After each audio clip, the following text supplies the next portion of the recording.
Top quality और consistent performance के लिए सिर्फ सिल्वर पंप्स। टॉप क्वालिटी और कंसिस्टेंट परफॉर्मेंस के लिए सिर्फ सिल्वर पंप्स, नाम याद रखना। नमस्कार। आटपाडी पोलीस स्टेशन येथे दाखल CR नंबर 254/2025 BNS कलम 64 ब्रॅकेटमध्ये 2 ब्रॅकेटमध्ये M 74 78 तसेच बालकांचे लैंगिक अपराधापासून संरक्षण अधिनियम कलम 4, 6, 12 प्रमाणे आटपाडी पोलीस स्टेशन येथे गुन्हा दाखल आहे। सदरच्या दाखल गुन्ह्यामधील आरोपी क्रमांक 1 राजू विठ्ठल गेंड यांना अटक करून माननीय न्यायालय आटपाडी यांच्यासमोर हजर करून यांना माननीय न्यायालयाने 2 दिवस पोलीस कस्टडी रिमांड मंजूर केलेला आहे। दाखल अटक आरोपी यांच्याकडे तपास करत आहोत। तसेच इतर आरोपी यांचा शोध घेण्यासाठी आटपाडी पोलीस स्टेशन येथे DB तसेच OPचे अंमलदार यांच्या वेगवेगळ्या टीम करून आरोपीचा शोध आहे। तसेच मोबाईलची तांत्रिक माहिती घेऊनही आरोपीचा शोध घेत आहोत। जे तक्रारदार आहेत त्यांना काही त्यांची ॲडिशनल त्यांची मागणी होती कलम वाढवून, त्या संदर्भामध्ये काही त्यांची जबाबानी काही तसं करण्यात दाखल गुन्ह्यामधील साक्षीदार कल्पना महादेव सरगर यांचा जबाब नोंद केलेला आहे। जबाबातील हकीकतप्रमाणे गुन्ह्यामध्ये कलमवाढ करून पुढील कायदेशीर कारवाई करत आहोत।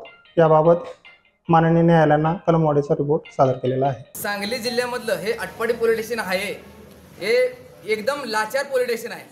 कुठल्या तर नेत्याचा फोन आला का हे मॅनेज करायचं, हे असले धंदे हे पोलीस स्टेशनचे अधिकारी करतायत। वरिष्ठ लेवलचे अधिकारी 3 दिवस घटना झाली, पण हे अधिकारी एकही ग्राउंड लेवलला कुठं जाऊन चौकशी या अधिकाऱ्याने केलेली नाही। म्हणून मला या अधिकाऱ्यांचा जाहीर निषेध करायचा आहे आणि तात्काळ हा मुद्दा अधिवेशनात गेला पाहिजे। आणि हे जे अधिकारी कोण आत बसलेत, खुर्चीवरून उठलाय तयार नाहीत, त्या अधिकाऱ्यांना निलंबित करून यांना सस्पेंड 100% वर अधिवेशनात मुद्दा सर्वांनी उचलावा। माझी ग्रामस्थांना आणि वर अधिवेशनात आमदार खासदारांना सर्व विनंती आहे की या अधिकाऱ्यांना, असल्या अवलादींना, भिकारचोट पैसे खाणाऱ्या अवलादींना सस्पेंड केलं पाहिजे।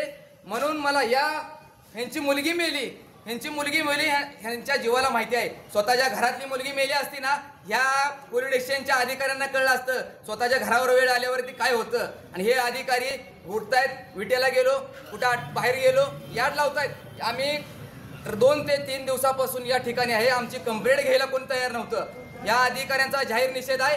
या मुलीचा जीव गेलाय, पण आम्ही 307 पोक्सो अंतर्गत मोठा गुन्हा दाखल झाले, कठोरात कठोर कारवाई झाल्याशिवाय या पोलीस स्टेशनमधून आम्ही जाणार नाही। जय हिंद, जय महाराष्ट्र। मला या प्रशासनाने, माझी पुतणी एक्सपायर झाल्यामुळे या प्रशासनाने मला काहीसुद्धा मदत केलेली नाही, बिलकुल नाही। आम्ही 3 दिवस झाले येऊन आलो, आम्ही अजिबात आम्हाला प्रशासन आम्हाला हे करत नाही आहे। काय घटना झाली? घटना माझ्या पुतणीने आत्महत्या केली। काय कारणाने? बलात्कार झाल्यामुळे तिची आत्महत्या केलेली आहे तिने। कोणी केला बलात्कार? बलात्कार ते गावातले 3-4 गुंड आहेत त्यांनी केला। ते पोलीस पण प्रशासन आम्हाला कोऑपरेट करत नाही। हे माझे बंधू आहेत, हे तुम्हाला सांगतील काय असेल नाही। बलात्कार करताना व्हिडिओ केलेला आहे, शूटिंग केलेलं आहे? शूटिंग केलेलं आहे, संपूर्ण केलेलं आहे तिच्याविषयी। ते सर्क्युलेट करेल अशी धमकी दिली होती? हां, सर्क्युलर करेल ते बोलत होते की जर हे केलं तर आम्ही सर्क्युलर करेल अशी तिला धमकी दिली। त्यामुळे तिने डोकं सुन्न झालं, तिने आत्महत्या केली शेवटी। काय आरोपीचं नाव काय? आरोपीचं नाव राजू गेंड। त्यांना आणखी काही मुलींच्या बद्दल असं केलंय का? खूप मुलींचे केले पाठीमागे, पण गरीब शेतकरी वर्ग आहे तो काय पुढे येत नाही।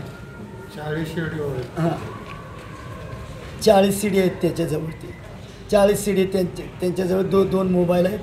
त्या मोबाईलमध्ये संपूर्ण चित्रीकरण त्यांनी केलेलं आहे। पोलीस प्रशासन ते कोऑपरेट करत नाही। ही घटना घडली कुठं? ही करगणी तालुका आटपाडी जिल्हा। शूटिंग कुठं केलं? शूटिंग करगणी गावामध्ये केलं। त्यांची बेकरी आहे, त्या बेकरीचं रूम आहे खाली, आणि एक ICICI बँकेच्या वरती एक रूम घेतलेली आहे, तिथे त्यांनी चित्रीकरण केलेलं आहे अशी आम्हाला माहिती मिळाली। आरोपींना कुणी अटक केलं? मी स्वतःहून पोलीस स्टेशनमध्ये त्यांना हजर केलेलं आहे 2 आरोपींना। अजून 2 आरोपी फरार आहेत। पोलीस प्रशासन काही सुद्धा करू शकत नाही, एकदम नामुष्क आहे पोलीस प्रशासन।